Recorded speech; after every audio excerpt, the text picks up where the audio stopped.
महाराज थे। वो महाराज सारी विद्याओं में संपन्न थे। भगवान का भक्तिमय ध्यान करके, वेदों का पठन करके, शास्त्र विज्ञान में भी काफी आगे थे। लेकिन फिर भी उन्हें कहीं भी किसी तरह से शांति नहीं थी। महाराज हमेशा मन की शांति के बारे में सोचते रहते थे। महाराज को इस तरह सोच में पड़े हुए देखकर मंत्री उनसे पूछते हैं, महाराज, सभी विद्याओं के विद्वान होकर, विश्व ज्ञान को जानकर आप इतनी सोच में क्यों पड़ रहे हैं? क्या आपके इस गहरी सोच में पड़ने का कारण मैं जान सकता हूँ? उनके ऐसा पूछने पर महाराज उनसे कहते हैं, कितनी भी विद्या सीखने पर हमें कुछ असंतुष्टि सी रहती है। अंदर ही अंदर 3 सवाल हमें परेशान कर रहे हैं। उनके उत्तर जाने बिना अब हमें नींद भी आनी बंद हो गई है। महाराज की बात सुनकर मंत्री उनसे कहता है, आपको इतना परेशान करने वाले कौन से 3 सवाल है महाराज? मंत्री के ऐसा कहने पर महाराज सोचते हुए, नहीं महामंत्री, हमने एक निर्णय लिया है। किसी भी तरह हमारे सवालों के जवाब को ढूंढने के लिए महापंडित से मिलना है। इसके लिए हमें राज्य छोड़कर कुछ दिन विश्व घूमकर कुछ पंडितों से मिलकर आना है। यही चाहता हूँ। मेरे आने तक राज्य का अच्छे से पालन करने की जिम्मेदारी तुम्हारी है। ऐसा कहकर महाराज चले जाते हैं। वो बहुत सारे देशों का पर्यटन करते हैं।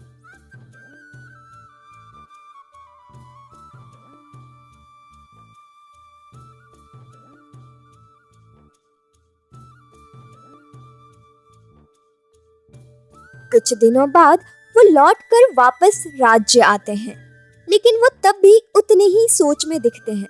तब मंत्री उनसे पूछते हैं, महाराज, इतने समय बाद आप लौटे हैं, लेकिन फिर भी आपके चेहरे पर अभी भी वही सवाल दिख रहे हैं। इसका कारण क्या है महाराज? मंत्री की बात सुनकर महाराज कहते हैं, मैं जिस दिन से यहाँ से गया था उस दिन से बहुत सारे विद्वानों से मिलकर पूछताछ की। उनकी तरफ से आए समाधान से मुझे बिल्कुल भी संतुष्टि नहीं हुई थी। इसलिए मेरे परदादाओं के समय जो पंडित जी यहाँ पे आते हैं, जल्द से जल्द उन्हें बुलाएं। ऐसा कहकर मंत्री को आज्ञा देते हैं। मंत्री उनको लेकर आते हैं। महाराज उनसे ऐसा कहते हैं, हे पुरुषोत्तम, आपको प्रणाम। आप हमारे परदादा के समय से हमारे वंश के पंडित हैं। मैं बहुत समय से 3 सवालों के समाधान ढूंढते हुए परेशान हूँ। कितने सारे विद्वानों से मिलकर भी उनसे आए हुए समाधान से मुझे संतुष्टि नहीं है। इसलिए या तो आप खुद ढूंढकर, या फिर आप किसी से भी पूछकर, या फिर अलग अलग शास्त्रों का अध्ययन करके, अच्छी तरह से जांच करके ठीक 6 महीनों बाद मुझे अपने सवालों का समाधान चाहिए। मैं बस और कुछ नहीं चाहता। और इसलिए आप उस समय के अंदर मुझे सही समाधान दे देंगे तो मैं आदर के साथ सत्कार करके मैं खुशी से और शांति से राज्य का पर्यटन कर सकूंगा। ये आपको हमारी आज्ञा समझकर करना होगा। महाराज की बात सुनकर विद्वान कहते हैं, महाराज, वो सवाल क्या है मुझे बता दीजिए। मैं उनका समाधान बताने का पूरा प्रयास करूंगा। विद्वान के ऐसा कहने पर महाराज कहते हैं, पहला सवाल, भगवान कहाँ है? दूसरा सवाल, भगवान किस तरफ देख रहे हैं? और तीसरा सवाल, भगवान क्या काम कर रहे हैं? इस प्रकार महाराज के बताने के बाद विद्वान आश्चर्य में पड़ जाते हैं और वहां से चुपचाप चले जाते हैं। वो घर जाकर हर तरह से सवाल सोचकर, सारे शास्त्र को पढ़कर भी उन्हें समाधान नहीं मिलता है। इन सवालों को बड़े से बड़े विद्वान ही समझ सकते हैं, ऐसा सोचते हुए वो चिंतन में डूब जाते हैं। उन्हें इस तरह सोच में डूबे हुए एक गोपाल बालक जो अपनी गाय और बकरियों को चराने लेकर जा रहा था, वो उनके पास जाता है और उनसे पूछता है, महात्मा, अब आपको और चिंता करने की ज़रूरत नहीं है। आपको जैसे ही 6 महीने पूरे हो जाएंगे, महाराज को एक ऐसी खबर भेज दीजिए कि एक कागज़ के ऊपर मैं राज विद्वान होकर भी एक आस्थान में नहीं आ पा रहा हूँ और मेरी तरफ से मेरे जवाब आपको मेरे प्रतिनिधि देंगे, ये आप लिख दीजिए उसमें। तब मैं वो कागज़ महाराज को देकर उन्हें सही समाधान देकर उन्हें संतुष्ट करके आता हूँ। आप इसकी चिंता बिल्कुल मत कीजिए। गोपाल ऐसा कहता है। विद्वान खुश होकर उसकी बात मान लेते हैं। इस प्रकार 6 महीने बीत जाते हैं। महाराज विद्वान का इंतजार करते रहते हैं। इतने में एक लड़का कम उम्र का, काला सा, फटे कपड़े पहने हुए राजमहल में आता है और विद्वान का पत्र राजा तक पहुंचाता है। वो पत्र पढ़कर महाराज कहते हैं कि ठीक है, बताओ इसका उत्तर क्या है। महाराज की बातों को सुनकर वो लड़का महाराज से कहता है, अच्छा महाराज, मेरा नाम गोपाल है।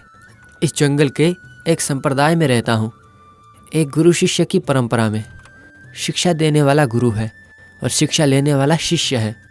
शिक्षा देते समय गुरु एक ऊंचा स्थान ग्रहण करके और शिष्य का भक्ति में ऐसे हाथ जोड़कर नीचे रहना विश्व की संस्कृति है। उसके ऐसा कहते ही महाराज उसकी बात के लिए राजी हो जाते हैं और सिंहासन से नीचे आ जाते हैं। गोपाल राजा का स्थान ग्रहण करता है और गोपाल के स्थान पर महाराज शिष्य की तरह हाथ जोड़कर खड़े हो जाते हैं। तब वो महाराज से कहता है, महाराज, एक बर्तन में भरकर आप दूध मंगवा दीजिए। उसके ऐसा कहते ही महाराज वहां पर दूध मंगवाते हैं।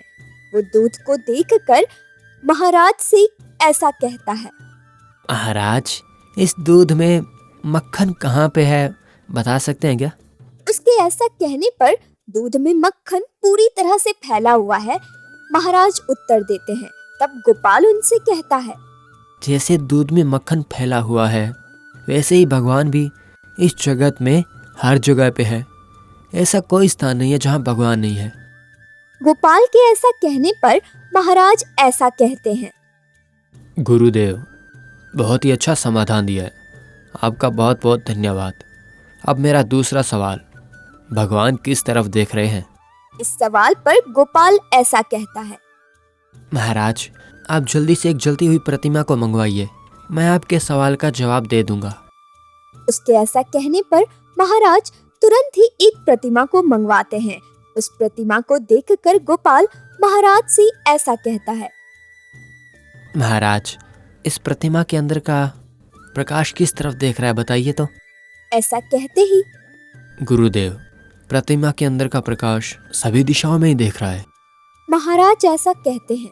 उसके बाद गोपाल, ठीक ऐसे ही भगवान भी प्रतिमा के प्रकाश की तरह सिर्फ एक ही दिशा में नहीं बल्कि सभी दिशाओं में देखते रहते हैं। सभी प्राणियों के हृदय से बातें करते रहते हैं वो। गोपाल की बात सुनकर महाराज, बढ़िया, बहुत अच्छा बताया है। अब मेरा तीसरा सवाल, भगवान क्या करते रहते हैं? इस सवाल का समाधान आप बता सकते हैं या नहीं, बस यही सोच रहा हूँ मैं। उनके ऐसा कहते ही गोपाल महाराज के पूछे गए तीसरे सवाल का समाधान बताता है। राजा, भगवान के किए हुए काम आपको दिखाई नहीं दे रहे हैं क्या? एक को सिंहासन से नीचे उतार कर दूसरे को सिंहासन पर बिठा दिया, आप देखिए तो। ये भगवान का ही तो काम है ना। धन का गर्व और अधिकार का गर्व होने वाले को वो नीचे लाकर विनम्र, आज्ञाकारी, श्रद्धा और जिसमें भक्ति है उन्हें ऊपर उठाना भगवान का ही तो काम है। और तो और पापियों को नरक में भेजकर पुण्यवान और धर्मात्मा को मोक्ष दिलाना भी भगवान का ही काम है। दूध में मक्खन की तरह भगवान सभी जगह रहते हैं, पता है। दिए में प्रकाश की तरह सर्वसाक्षी बनकर भगवान हमेशा ही हर दिशा में देखते रहते हैं। और तो और हे राजा, इस तरह आपके द्वारा पूछे गए तीनों सवालों का समाधान मैंने आपको बता दिया है। अच्छा, अब मैं चलता हूँ। ऐसा कहते ही महाराज को अपने तीनों सवालों के उत्तर मिल गए, ये सोचकर वो खुश हो जाते हैं। समाधान बताने वाले गोपाल को अच्छे से सत्कार करके उचित शिष्टाचार के साथ वापस भेजते हैं। अच्छा दोस्तों, तो आपने देखा ना, राजा होते हुए भी गोपाल को वो गुरु मानकर उनके सामने हाथ जोड़कर खड़े हो गए। माता पिता और गुरु, बड़े लोग कहते हैं कि भगवान इनके बाद आते हैं। माता पिता का सम्मान करना चाहिए, गुरु को दंडवत नहीं करना चाहिए, भगवान की पूजा करनी चाहिए। भगवान हर जगह रहते हैं, अपने किए हुए पाप पुण्य का हिसाब करते रहते हैं वो। इसलिए चाहे कोई भी हो, बड़ा या छोटा, हमारी भलाई के बारे में बताने वाले सब गुरु समान हैं। इसलिए हमें अच्छाई को अपनाकर बुराई को दूर भगाना है। अगर आपको ये कहानी पसंद आई है तो लाइक करें, शेयर करें और चैनल को सब्सक्राइब करें। आप सभी को धन्यवाद।